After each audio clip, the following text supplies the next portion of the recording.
Thanks for checking out another clip of the Cashflow Contractor. We'd love to have you as a part of our audience. Click subscribe wherever you get your podcast. I was talking to someone recently that is in desperate need to hire somebody, and they were thinking, man, I really got to get this role. And so immediately they started going into, I need to make sure that I'm set up properly for this role. I need to start building out SOPs for it. I need to start really building out the job description, all this kind of stuff. And I had to slow them down, essentially. What do you, I'll ask you this. What's the problem with starting with SOPs for trying to hire somebody, in your opinion? Or do you not think that's right? Well, SOP being distinct from a job description in that it gives a whole bunch of detail. Is that what you're talking Yes, about? correct. Okay. Yeah. If you have a history of that operation and the SOP is valid for that, I don't see the problem, and I'm anxious to hear what it might be. If you don't, I don't think that's the first thing that you have to worry about. You have to say, this will be a responsibility. Perhaps you can create it with that person. Mm. It was Yeah. very important. So this is for a new role that doesn't really, Okay. I mean, obviously the functions are being accomplished, but there's not really a role around it, right? But even though the functions are being done currently, I don't think that you start with SOPs, right? Going through the process of making SOP for the standard operating procedure, you're going to have, what is the purpose of this SOP? What are the things that you have to have access to? What are to be able to complete the SOP? What are the references of other SOPs that maybe correlate to it? What are the step-by-step instructions written out? And then ideally, you do have a video version of yourself doing the SOP to its end state so that you can see the process and you can see the output. That can take a lot of effort.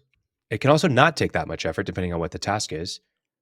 But if you don't really have someone in this role full time and you're still doing those things, but you don't have the dedicated role to it, we know that I'm a business owner. I'm wearing a lot of hats. I'm not dedicated to this function full time. Someone is going to be dedicated to it full time. They're going to do a better job at it than I am, hopefully, because it's their full responsibility, where this is like a partial thing on my plate, right? Ideally, I find someone that can make the process better, that can improve it, that can grow the function out to make it a much better, much better quality for our team, for our clients, for our vendors, et cetera. So why would I develop a poor SOP that's me partially giving my time to it, when someone who can be in that role for a month, 3 months, and then see, here's how we can make this better, then make the SOP for it? That's my opinion. No, I agree with that. Historically, and we don't have to go really all the way back to org charts, but I start with an org chart. That's exactly what I told this person. That's exactly what I said. Each function in that org chart, the next step is bullet points. What are you doing? We're going to get the material. We're going to load the machine. We're going to execute whatever the program is that came across, and we're going to take it off and we're going to send it. Kind of like so somebody looks at that and goes, oh, that's what this job is. Yeah. I got to get the stuff and I got to machine it, run through the CNC. And my point was actually, going back to your org chart, we've talked about this in the past, but I think it's worth clarifying. And I think it's even worth giving it a different name so that there's not confusion, because the definition of org chart can be varied, especially for how you and I see it versus what most people see it as. Most people on the org chart have titles, and then they have person's name. Yeah. Right. Yeah. And then there's only one person for each title. I think what we're really talking about is what I've started calling a business function chart. Perfect. It has nothing to do with titles. It's how does your business operate? It's all the functions you do, and how is it not even hierarchical, but just separating it by area of the business, right? Well, the hierarchy part is the least. It's part of it the way I do it. It's part of it, but it's not the most important. No, I never put names in the boxes when we're creating it. And one reason is that you wind up organizing your company around some person that you have who's a great welder, a machine operator, and a receiving clerk. So you got to welder, receiving machine operator box. No, you don't. That's 3 different things, right? But the step after that, after you get the functions, like you're talking about, um, is what I say is bullet points. Just this is what this function, an overview, and then So, go ahead. so I agree, but a caveat again for me, I don't even think it's bullet points. So, well, back up. Let's explain the function just a little bit better. So, let's say that you are doing dispatch as one of your functions, right? You've got to Okay. send out the crew, right?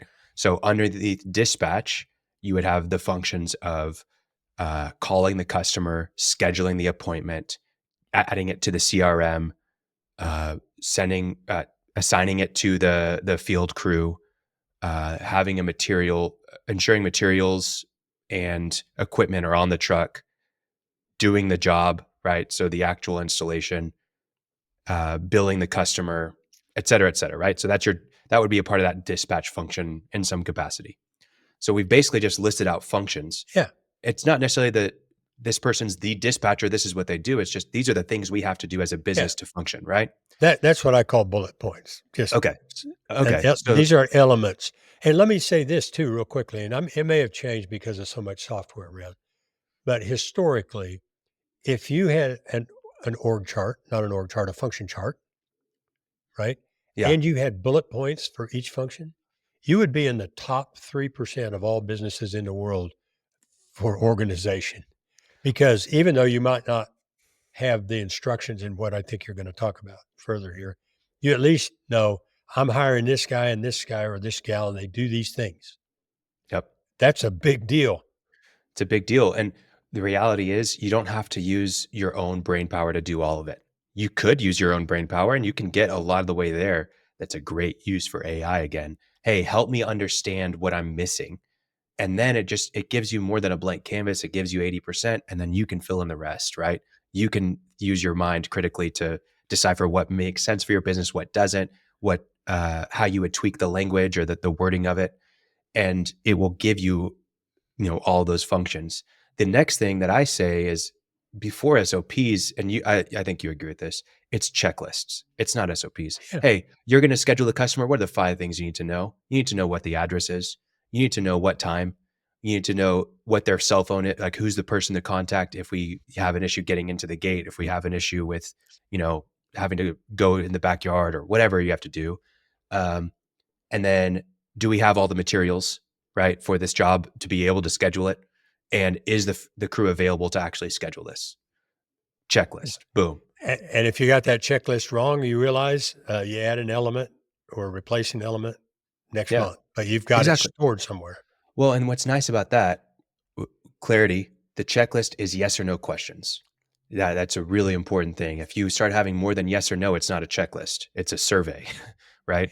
So yes or no questions. Well, the other thing about checklists is not a step-by-step how to do it thing where 50 items. It is general. Matter of fact, we'll mention that book, Checklist Manifesto, because it describes it so well.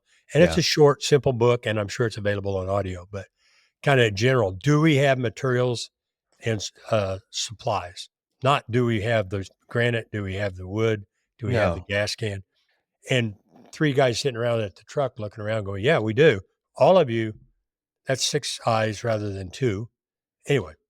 Yeah. Thanks for checking out a clip from the Cashflow Contractor. We have full episodes where we go deep on topics that help you grow a construction business that runs without you so you can have less stress, more time, more money. Now, we've got other videos, other clips, but if you want to check out the full episode for this clip, you can click wherever our editor put it. It might be here, it might be there, it might be over my face, I don't know. But thank you for checking us out. We'd love to have you as a part of our audience. So subscribe or check out a full episode wherever you get podcasts.